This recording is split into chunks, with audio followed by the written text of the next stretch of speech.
and get back to the present. COD time. Round 1. Fight. Wait, wrong game. Fight. Finish him. Finish him. All right. With Major 1 just concluding last weekend, Major 2 kicked off with a full head of steam on the 12th, with qualifications for the Major 2 bracket starting on the 12th. With that said, here is what happened this past week. Cerberus? It is true. And Major 2 kicked off with New York taking on London for the first game on the cards. And with New York's recent struggles and them bringing back Neptune, it was unfortunately more of what we've seen from them so far. Wah, wah, wah, wah. London was able to take the series 3-1 in a fairly quick gambit. Winners London had a team KD of 1.14, with Afro absolutely dominating with a 1.43. New York had a team KD of 0.86. In the second match of the day, quickly moving on from that first one, the Boston Breach took on the Seattle Surge. This one was another quick one, which was very one-sided. Boston came in and absolutely steamrolled the Surge, except in the control game mode. Otherwise, they completely controlled the match. Winners Boston had a team KD of 1.04, with Capsule being captain positive with a KD of 1.47. Seattle had a team KD of 0.96. In the final match of the day, we saw the Florida Mutineers take on the Los Angeles Guerrillas. With the talent on LAG, no one saw the result that was coming in this match, as the Mutineers have been inconsistent at best over the past few years. However, the Mutineers strolled in and showed LAG who was boss by winning this match in a convincing 3-0 show. Winners Florida had a team KD of 1.14, with Awakening carrying a 1.21 KD. LAG had a team KD of 0.88. And then moving on from those matches on the 11th, the first match of the day on the 12th saw an anticipated matchup with Paris having added Jimbo to their roster. However, there was no honeymoon showing from the Legion here, as LAG, fresh off that embarrassing loss from the day before, came in and absolutely horked on Paris. Paris did not put up much of a fight in this one, as it seemed the Team Chem was just not there as of yet, and LAG were able to use that to their advantage and walk away with the win. Winners LAG had a crazy KD of 1.24. Paris's team KD was 0.8. Wow. And then in match 3 was more of the same that seemed to be a trend for the weekend. The London Royal Ravens matched up against the Los Angeles Thieves. Everyone expected the best hardpoint team in the league, the LA Thieves, to at least take those two game modes and push the series the length, but it was not so. London came out and railroaded the Thieves, even in the hardpoint, and took the series 3-0. Winners London team KD was 1.13, with Nasty again, Nasty Boy, with a 1.38. LAT's team KD was 0.88. And then in the second last match of the day, the Minnesota Rockers squared up against the Toronto Ultra. Ultra finally came out and won their hardpoints and only dropped the Search and Destroy. All said and told, it was a straightforward match that saw Toronto take the series 3-1. Winners Toronto's team KD was 1.01, with Insight's Eyesight seeing a dub in sight with a 1.29 KD. Minnesota's team KD was 0.99. What in the world did you just say? With Insight's Eyesight seeing a dub in sight with a Okay. 1.29 KD. Okay. Uh-huh. And then in It's the like final T-Pain. match, I'm like T-Pain in these streets. sure. Just give me some auto-tune. And then in the final match of the day, the Atlanta FaZe took on the Seattle Surge. The team who everyone thinks is the best team in the league, the Atlanta FaZe, they have started to show signs of showing cracks in the armor. Surge turned up in this match and exploited those armor cracks. In a brilliant turn of events, Seattle took this match by way of 3-2. Winner Seattle's team KD was 1.02 with Mac Mackin on a 1.20.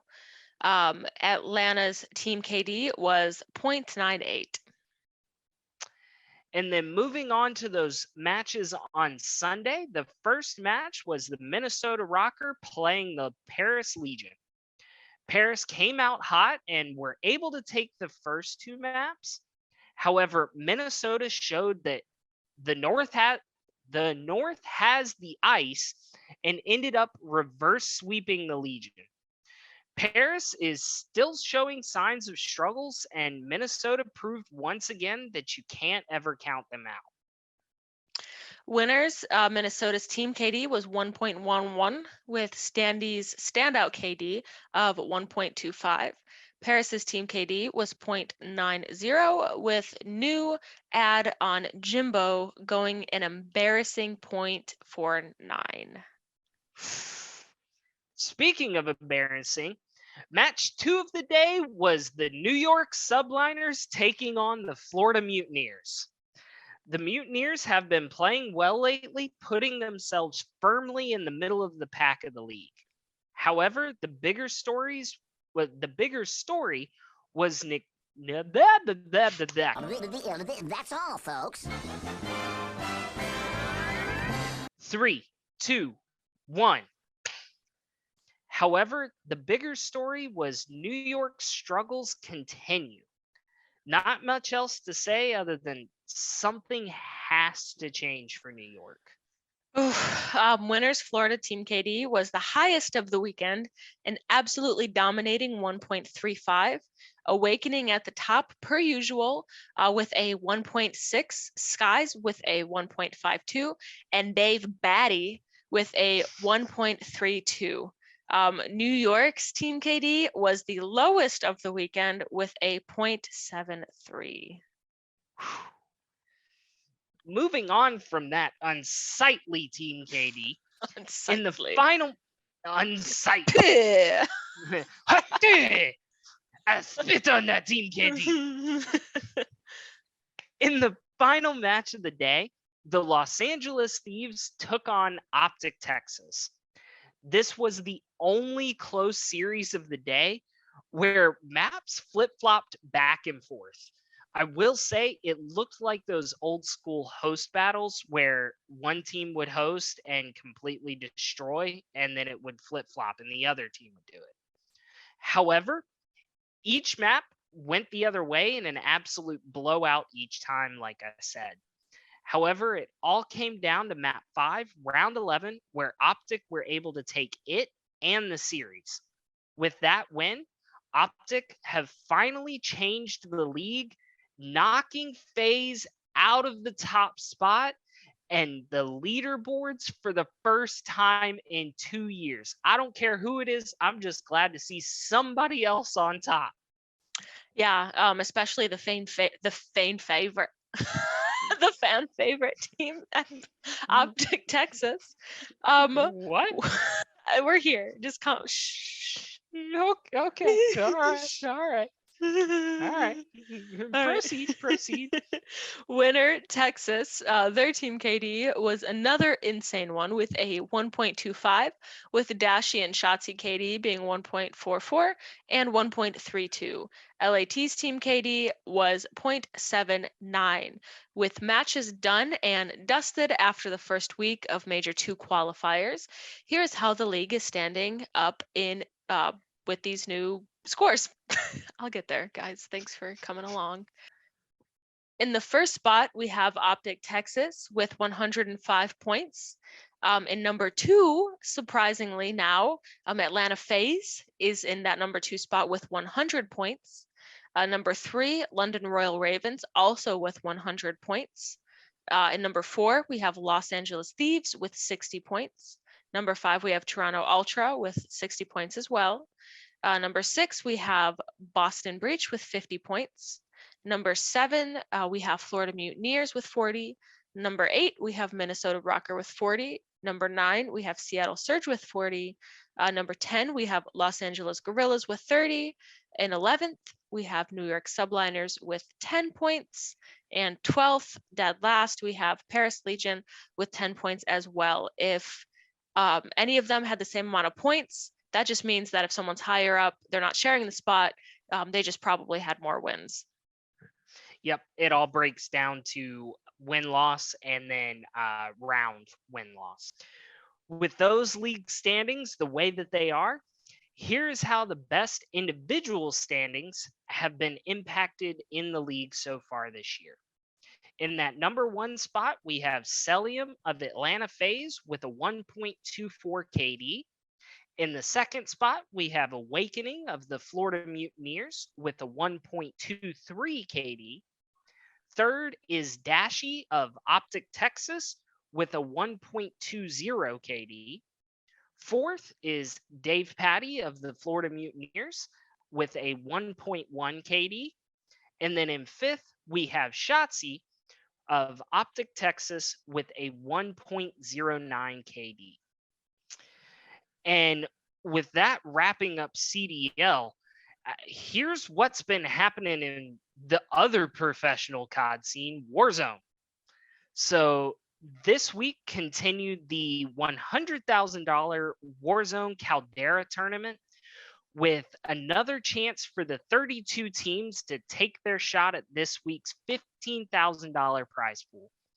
It was not without controversy, with Hisoka T and Shifty TV were at the center, being accused of cheating to win their game against Blast and Mutex. I actually saw a tweet about this. Blast invited them to fly out and sit at their setups and do the same thing that they had done. But Wow. I digress.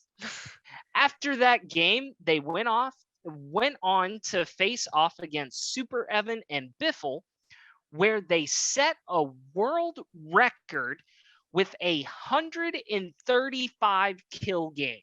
However, it wasn't enough to pass Super Evan and Biffle, and Super Evan and Biffle ended up taking that first place finish and the $8,000 grand prize. Wars Z and Skullface took second, and Hisoka and Shifty took home third place. I have a question. How in the world did they set a 135 kill world record and not beat Super Evan and Biffle? That just speaks to their consistency, man. Yeah. It's consistency. They had to have had more, better games. I'm sure they did. Mo I'm sure better. that was a crazy pop-off game. But anyways, we digress.